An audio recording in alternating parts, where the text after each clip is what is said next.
Golden Gauntlet World Championship Qualifier 3 is happening today. It might even be happening right now as we watch this video. Here are some decks that the best players in the world are taking to this tournament. I don't think we can start anywhere else but here. Super Giant Sauron has emerged as one of the premier choices for basically anyone looking to counter the meta in a powerful and proactive way. Super Giant is especially potent against Invisible Woman First Steps decks, and I think a lot of people expected Invisible Woman First Steps decks going into this tournament. In fact, I believe it was the second highest most played archetype in the entire tournament field. It might even have been the highest. So the people that took this deck, among them Braude, Roram, and Derek, two Golden Gauntlet winners in their own right on this list, were definitely making a fairly informed decision.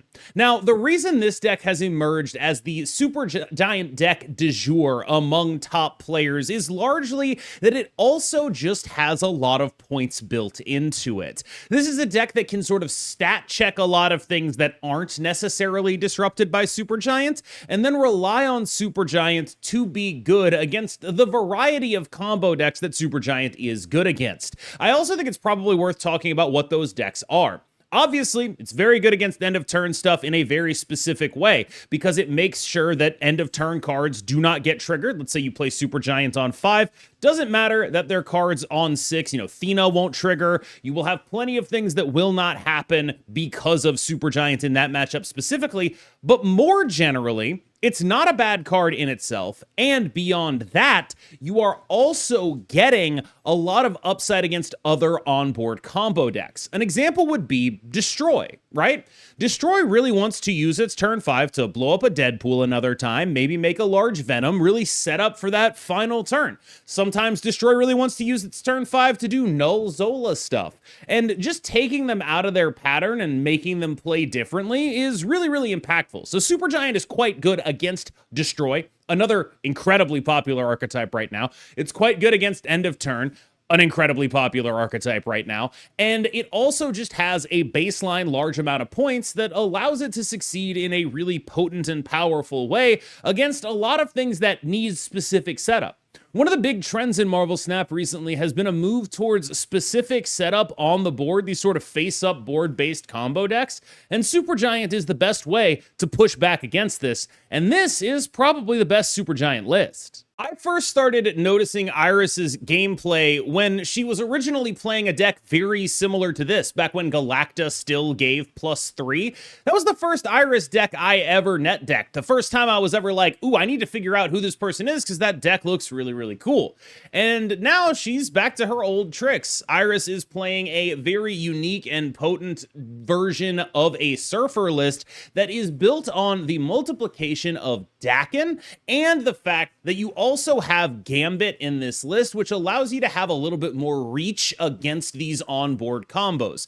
In a very noticeable way, the things Gambit is good against are actually a lot of the same things that something like Super Giant is good against, except Gambit is also good in the points-on-points matchups where you're looking to just go stat for stat against people. What this deck is trying to do is multiply, and you'll see a lot of decks that are sort of built like this in current Marvel Snap. You have, of course, Moon Girl that is built to multiply your things here, whether they be Dakin Blades or Dakins themselves, but also you have this ability to like multiply the buffs that you're getting, something like putting an Agony on a Dakin. These decks are about force multipliers, about combos of cards that when you mix them with extra copies of themselves go together. If that sounds familiar to anyone, it's because that's how Invisible Woman First Steps decks are being built right now. That's the main utility of putting Prodigy in all of these other decks right now.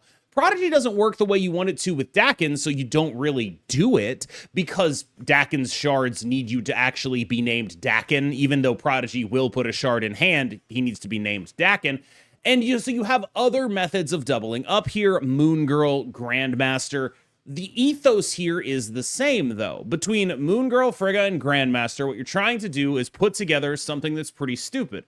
When you aren't able to put together something that's pretty stupid, you're able to play a normal, mid-rangey game of Marvel Snap with Surfer tools in it. Maybe you duplicate some of those Surfer tools. 2 Surfers ain't the worst thing you've ever seen. But when you aren't comboing off, you're playing normal mid-range. When you are comboing off, well, then you're comboing off, and you're doing something incredibly stupid.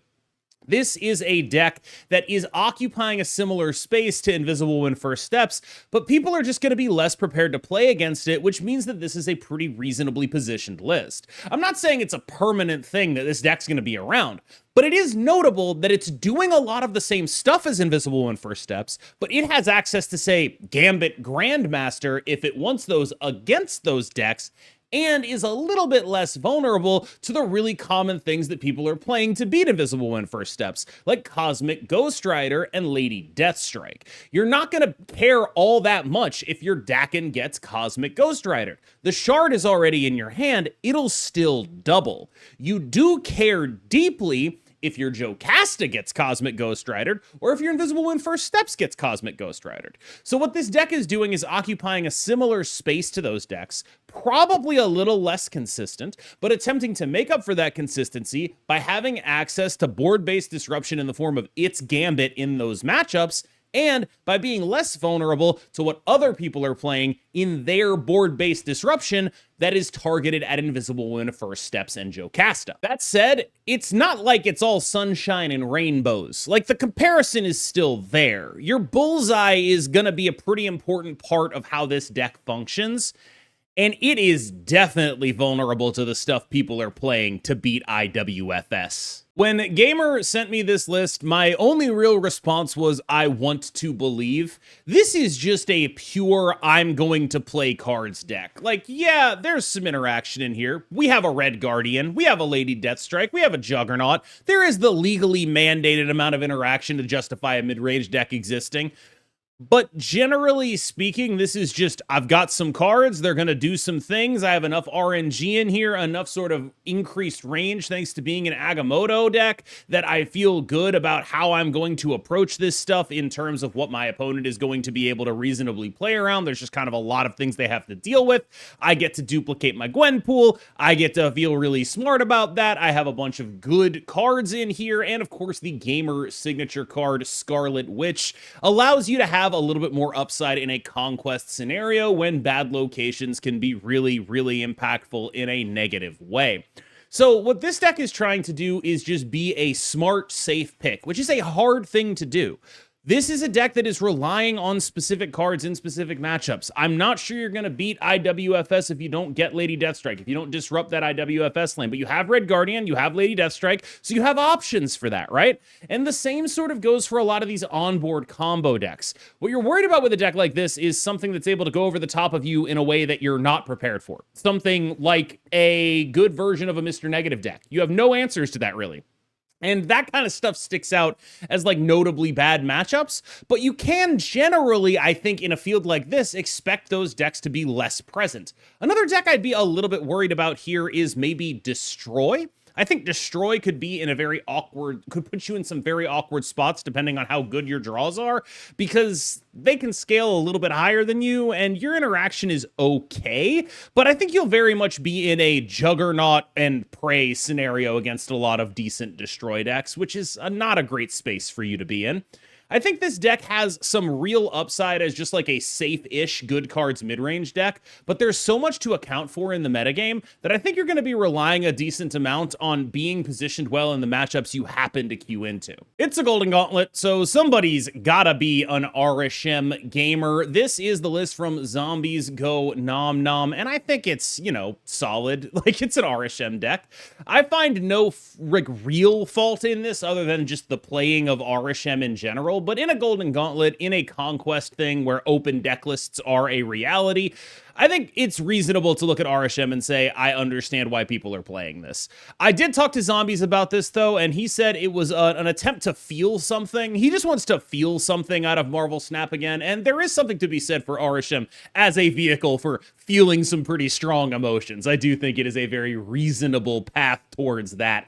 But this is a deck that is relying on it's the same positioning game, actually, as the Agamotto list that we just talked about, where this is a deck that doesn't really have a lot into a combo deck. And so it's relying on combo decks clunking a little bit. It's relying on being able to pull off like one really good scam per game.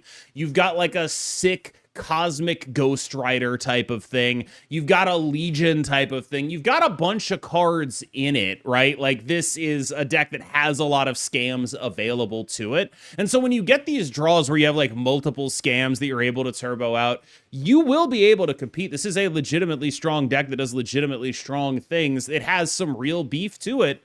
It's just also a deck that is fundamentally inconsistent in its own right and relies on you leveraging the information that you have that your opponent doesn't have access to in a powerful and notable way. And that's really the scary bit about playing a deck like this, is if you aren't really able to commit to what this deck's playstyle is asking of you to leverage the fact that you're playing an open deck list in a Golden Gauntlet, you are probably going to get nickel and dimed out of a lot of games, and you can't afford that. This is the deck that really wants you to be aggressive when you have the option to be aggressive. And I think if Zombies is going to do well in this tournament, he will have to be aggressive. I'm really happy that Cougar brought this list, because it's a list that I've been toying around with, just sort of like, I feel like this is probably a good option. Maybe it's a solid thing to do. But every time I brought it up, a bunch of other people that I trust would be like, well, if you're going to do that, why wouldn't you just play like a move Heimdall deck?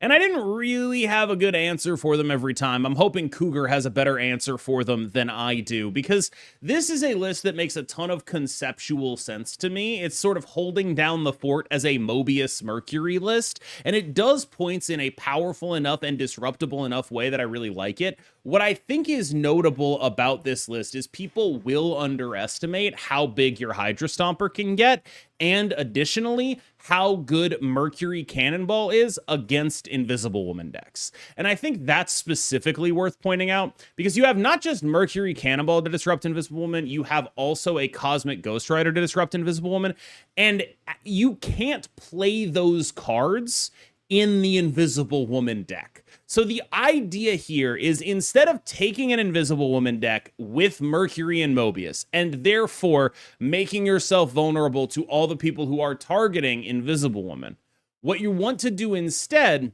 is take a version of that deck with Mercury and Mobius, which this is sort of occupying a similar space to a Mercury Mobius Invisible Woman deck, or to a Mercury Mobius, Gwenpool Mysterio deck. You get the idea. It's Mercury, Mobius, tech cards, and then some whatever point package you want to have here. This deck is able to disrupt those decks on board, and that is a very meaningful thing to have. So this is a deck that's sort of occupying, in my head, a similar space to the Iris list, but going about it a different direction.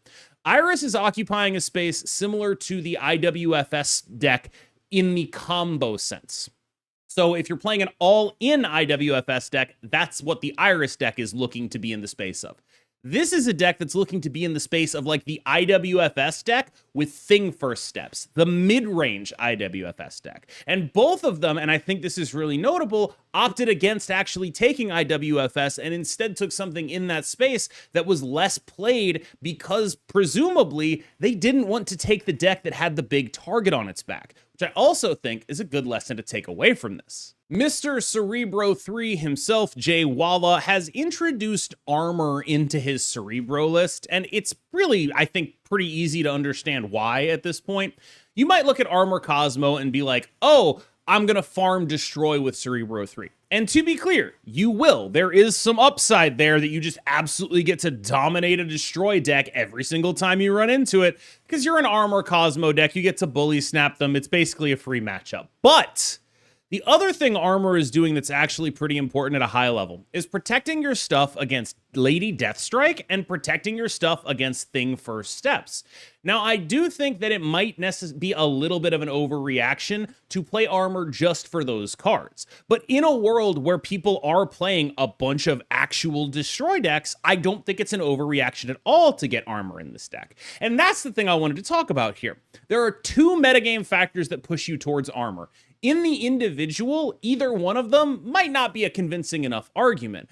but together they are a convincing argument, and I do think this is a pretty solid adaptation of where the metagame is at right now. Last up is Sizer, and Sizer, to my actual surprise, is taking move bounce. Now, I know people are going to be like, well, yeah, it's Sizer, of course, but like, I gotta be honest, I thought he would probably take a Heimdall version of the move list, because I think the Heimdall version of the move list is just like a little bit better, and I know he's taken that to tournaments before, so I'm actually pretty surprised to see move bounce here, but I am happy, because I think move bounce is a cool, awesome deck, and I'd like to see it played a little bit more, and if we're being honest, this is much more Sizer's specialty than normal move, so it could just be a comfort pick, but to me, it's like pretty clearly the second best of the move decks right now. But I do think that there is some upside towards being a move bounce deck, because against people playing Mercury, you get to redistribute your cards instead of just being flat, oh, I can't do anything about that when there's a Mercury there. You get to maybe pick your cards up. And so I think that that is likely the reason that he's leaning on move bounce here, where like in a general sense, it's probably better to play a different move deck. But if you're really expecting to see a decent amount of Mercury and you want to play a move deck, you probably do end up maybe wanting to do this a little bit more. It is notable that I think that this deck is able to deal with that kind of stuff. It's not like you're going to be happy to see a Mercury, but I think you might be able to play around it in this way. I've been typically thinking that the original base move deck with Heimdall in it is better into Mercury just because it plays bigger cards. And I'm wondering if Sizer is thinking a different thing here. I'll be interested to see how this one shakes out. All right, y'all. Thank you so much for watching. I have been KMBest. You have been phenomenal. And if you're watching this pretty early in its runtime, there's a decent chance this Golden Gauntlet is still happening. I will be commentating it. There are Twitch drops for the Marvel Snap channel if you watch it. So, of course, make sure you check that out. I have been KMBest. You can catch me on twitch.tv/Marvel Snap commentating the finals of the Golden Gauntlet in probably a few hours. I don't know when you're watching this. Maybe in negative 24 hours. Maybe in negative 365 days. God willing. That said, I have been KMBest. You have been phenomenal. And I will see you in the next one.